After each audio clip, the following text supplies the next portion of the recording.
What it is, it's your boy Fresh Air, and this is the behind the beat of Shaq and Kobe, Meek Mill and Rick Ross. I don't know, I've been producing since I was a kid. I'm not really sure how many years I've been doing it, but I've been doing it since I was a kid. I started doing it because I was in a choir and I was a singer. So I had to make my own beats because I couldn't get beats from nobody. I didn't know how to get beats from nobody. I didn't know nothing about the music industry for real. So I just started making beats with my brothers. You know, we wanted to be in magazines and stuff like that. So, you know, that's why I started doing it. I've had Meek on a lot of joints that I did, you know, and I wrote a song for Meek and Rick Ross before that was on Rick Ross's album. I can't remember which album it was off the top of my head, but to have him on this song is dope, you know. I didn't know the impact that it was gonna have before it came out.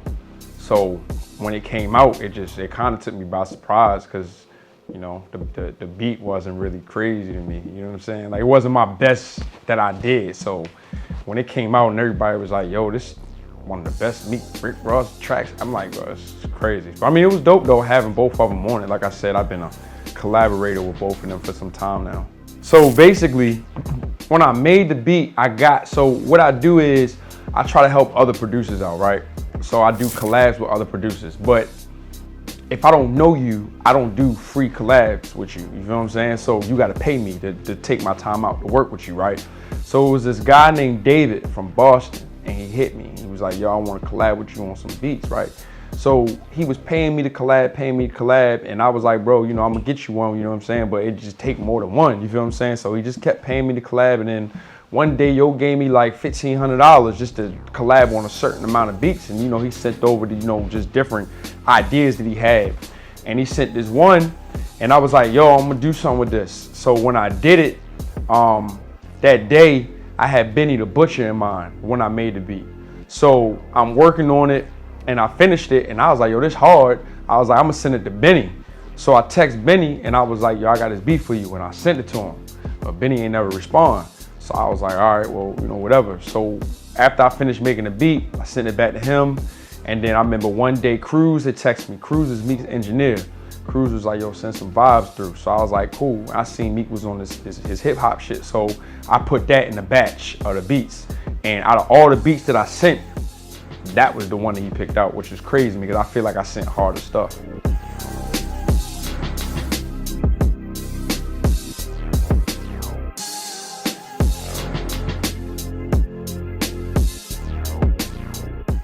Pretty much, sometimes producers will send me sessions or they'll send me loops. I feel like I'm like Master Jedi with it now, so it's like I know what to take out, what to put in. So this is a session that David sent me, and this is what it originally sounded like.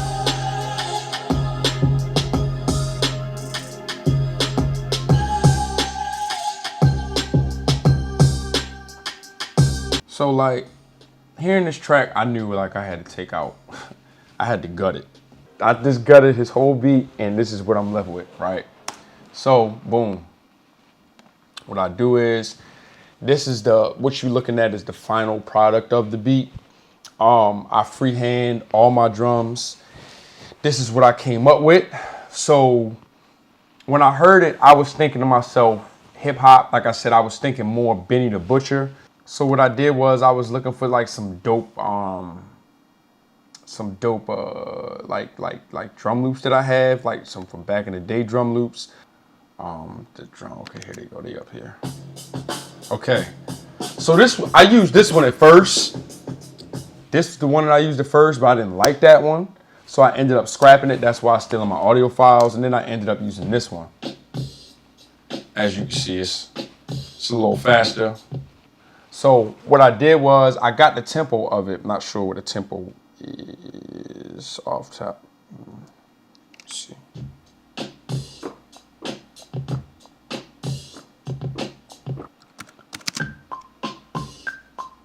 Damn, I was close. That's how good I am. I just did a tempo off of listening to that. That's crazy. All right, so I take that and I basically slow it down. And then what I do is I'll slow it down to 87 of what the tempo is. There we go. Right? But the thing is, it's old. Like, that's old. Like, I needed the knock, right? So what I do is I put some drums over top of that, and I just layer that for real because I wanted the knock. So I got this kick that I made, and it hit pretty hard. So I'll have it, and I'll just basically, what I do is I freehand all my drums. So I'm putting all my, if you see like the kick and stuff right here, so I'm just following it.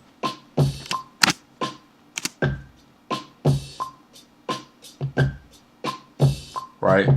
So that's the gist of that. But at the end of the day, I want to make it a newer, fresher type of sound. So I got to add like different snares and different hi-hats and all that. So I'm going to give you, hold on, we're going to mute the melody real quick.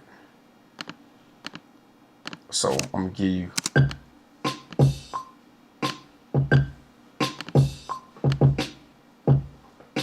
So the snare, I can't remember where I got it from. I know it was out of, I think it was Ill Minds kit that I had. And so I didn't take nothing out the original drum sample that I had used. And this is just a hi-hat that I put together for real. So it's simple. You know what I'm saying? It's nothing too crazy.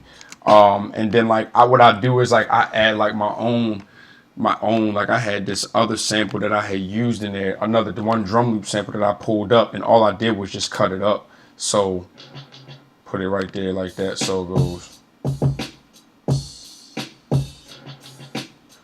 And it's just keep it real hip hop.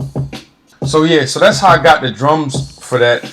So like I said, I only used maybe 3 of his joints of the instruments that's on there. So we got the organ, the choir, and then when it came to the bass line, I don't know. It's funny because when it came to the bass line, they said that I sampled Scarface. And I remember telling them I didn't sample no Scarface. I didn't sample nothing in here, right? But it sounded so much like the movie Scarface that they was like, yo, we have to clear Scarface. And I was irritated because I was like, yo, if we go in and we clear this, I'm losing 50% of, like, we're going to lose 50% of the record. So I was like, I didn't sample nothing. And they sent it to me. They said, this is the key that you played it in. This is the key that it sounds like. They sent me the Scarface song, and it did sound like the Scarface song. I'm not going to lie. And I apologized to him because I was really upset because I really felt like I didn't sample anything. I don't remember watching Scarface. I don't think I had a dream about Scarface. So I don't know how I was influenced by it. But when I did it, I knew that I didn't want to put an 808 in this beat. I didn't want to put no 808 in it. So I was like, I got to find me a nice little bass to put in it. So I found this bass off the Omnisphere. I use the Omnisphere a lot. Let's see. I got.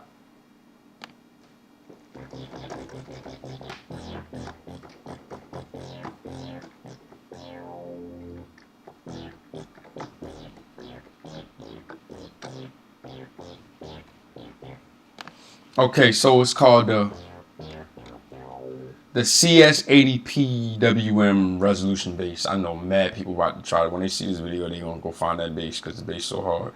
But as you can see, like the way that I'm moving my fingers on the keyboard, you know that I don't really know how to play the piano. I more so play by ear. I have an amazing ear.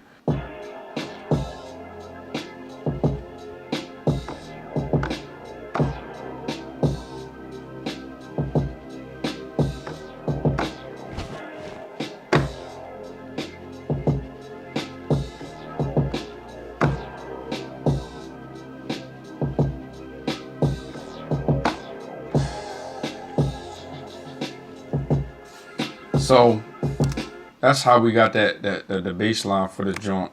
And then let me see, go back, okay. And then I know people are probably wondering why it's like blue and red, blue and red, blue and red. So I'm very organized when it comes to making beats because I just can't have things everywhere. That's why I look so perfectly organized. So the pink is the intro, the blue is the verse, and the red is the hook. And that's pretty much it when it comes to this one. This one was simple. It probably took me maybe 20-30 minutes to make this one. 20-30 minutes. That was behind the beat of Shaq and Kobe, Rick Ross and Meek Mill. Niggas wanna see you lose when you're making moves. We bringing tools in any rooms, we try to break the rules. Niggas is haters, they ain't goals, we try to make a fool. I never thought I'd make the force before I made the news. Having a threesome with some bitches, it still ain't amused. I pick and choose, put on my juice like I lit the fuse. I call the shots.